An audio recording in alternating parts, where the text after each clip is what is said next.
ಭಾರತದ ಸಂವಿಧಾನವು ವಿಶ್ವದಲ್ಲಿ ಅತಿ ದೊಡ್ಡ ಲಿಖಿತ ಸಂವಿಧಾನವಾಗಿದೆ.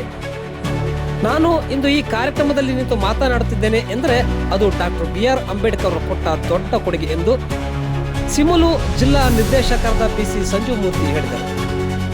ಚಳ್ಳಕೆರೆ ತಾಲೂಕಿನ ಒಟ್ಟೆಪ್ನಳ್ಳಿ ಗ್ರಾಮದಲ್ಲಿ ಉಜ್ಜಿನಿ ಸಿದ್ದೇಶ್ವರ ದೇವಸ್ಥಾನದ ವಿಭಾಗದಲ್ಲಿ ನಗರಂಗೆರೆ ಗ್ರಾಮ ಪಂಚಾಯಿತಿ ಹಿತರಕ್ಷಣಾ ವೇದಿಕೆ ಮೂರ್ತಿ ಇಂಡಸ್ಟ್ರೀಸ್ ಅಂಡ್ ಡೆವಲಪ್ಮೆಂಟ್ಸ್ ಗ್ರೂಪ್ ಇವರ ವತಿಯಿಂದ ಹಮ್ಮಿಕೊಂಡಿದ್ದ ಸಂವಿಧಾನ ಶಿಲ್ಪಿ ಡಾಕ್ಟರ್ BR ಅಂಬೇಡ್ಕರ್ ಹಾಗೂ ವಿಶ್ವಗುರು ಬಸವಣ್ಣ ಜಯಂತಿ ಹಾಗೂ ದಿವಂಗತ D ಸುಧಾಕರ್ ಇವರ ನುಡಿನಮನ ಕಾರ್ಯಕ್ರಮದಲ್ಲಿ ಉದ್ಘಾಟನೆಯನ್ನು ನೆರವೇರಿಸಿ ಅವರು ಮಾತನಾಡಿದರು. ಡಾಕ್ಟರ್ BR ಅಂಬೇಡ್ಕರ್ ಅವರು ಭಾರತೀಯ ಸಂವಿಧಾನ ಶಿಲ್ಪಿ, ಶ್ರೇಷ್ಠ ಸಮಾಜ ಸುಧಾರಕ, ಅರ್ಥಶಾಸ್ತ್ರಜ್ಞರಾಗಿದ್ದು ಭಾರತದ ಸಾಮಾಜಿಕ, ಆರ್ಥಿಕ ಮತ್ತು ರಾಜಕೀಯ ಅಭಿವೃದ್ಧಿಗೆ ಅವರ ಕೊಡುಗೆಗಳು ಅಪಾರವಾಗಿತ್ತು. ಅಂದು ಬಾಬಾ ಸಾಹೇಬ್ ಅಂಬೇಡ್ಕರ್ ಸಂವಿಧಾನ ರಚನೆ ಮಾಡದಿದ್ದರೆ ಇಂದು ನೀವು ಈಗ ಈ ಕಾರ್ಯಕ್ರಮದಲ್ಲಿ ನಿಂತು ಮಾತನಾಡಲು ಅವಕಾಶ ಸಿಗುತ್ತಿರಲಿಲ್ಲ. ಭಾರತೀಯ ಸಂವಿಧಾನದ ಕರಡು ರಚನಾ ಸಮಿತಿ ಅಧ್ಯಕ್ಷರಾಗಿ ಕಾರ್ಯನಿರ್ವಹಿಸಿ ವಿಶ್ವದ ಅತಿ ದೊಡ್ಡ ಲಿಖಿತ ಸಂವಿಧಾನವನ್ನು ನೀಡುವಲ್ಲಿ ಅಂಬೇಡ್ಕರ್ ಅವರು ಪ್ರಮುಖ ಪಾತ್ರ ವಹಿಸಿದರು ಎಂದರು.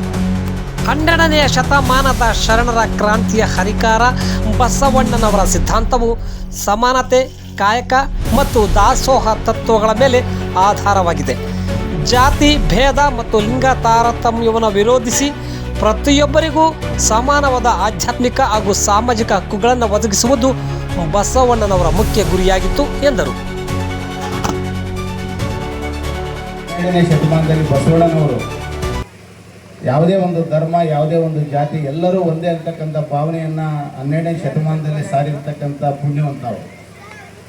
ಅದಾದ ನಂತರ ಅವರ ಒಂದು ತತ್ವ ಸಿದ್ಧಾಂತಗಳನ್ನು ಅಳವಡಿಸ್ಕೊಂಡು ಎಲ್ಲರೂ ಸಮಾನರು, ಎಲ್ಲ ಧರ್ಮ ಒಂದೇ, ಎಲ್ಲ ಜಾತಿ ಒಂದೇ, ಯಾವುದೇ ಒಂದು ಮಾನವೀಯತೆ ಇರ್ತಕ್ಕಂಥ ಪ್ರತಿಯೊಬ್ಬರು ಒಂದು ಜಾತಿ ಅಂತಕ್ಕಂಥದ್ದು ಸಂವಿಧಾನ ಮೂಲಕ ಬಸವಣ್ಣನವರು ಹೇಳಿರ್ತಕ್ಕಂಥದ್ದಾಗಲಿ, ಡಾಕ್ಟರ್ BR ಅಂಬೇಡ್ಕರ್ ಅವರು ಯಾವುದೇ ಒಂದು ಸಮಾಜಕ್ಕೆ ಸಂವಿಧಾನವನ್ನು ಬರೆದಿಲ್ಲ. ಇಡೀ ಭಾರತ ದೇಶದಲ್ಲಿ ಇರ್ತಕ್ಕಂಥ 140 ಕೋಟಿ ಜನಕ್ಕೂ ಸಂಬಂಧಪಟ್ಟಂಥ ಒಂದು ಸಂವಿಧಾನವನ್ನು ಬರೆದಿರ್ತಕ್ಕಂಥ ಶ್ರೇಷ್ಠ ವ್ಯಕ್ತಿ ಅಂತಂದರೆ ಡಾಕ್ಟರ್ BR ಅಂಬೇಡ್ಕರ್ ಅವರು. ಅಂಥ ವ್ಯಕ್ತಿಯ ಯಾವುದೇ ಒಂದು ಜಾತಿಗೆ ನಾವು ಸೀಮಿತ ಮಾಡಬಾರ್ದು. ಇದರ ಪ್ರತಿಯೊಬ್ಬನು ವೇದಿಕೆ ಮೇಲೆ ಇಷ್ಟು ಧೈರ್ಯವಾಗಿ ಮಾತಾಡ್ತಾನಪ್ಪ ಅಂತಂದರೆ ಅದು ಅಂಬೇಡ್ಕರ್ ಅವರು ಬರೆದಿರ್ತಕ್ಕಂಥ ಸಂವಿಧಾನ ಅಂತ ಹೇಳಿ ನಾನು ಇಷ್ಟಪಡ್ತೇನೆ.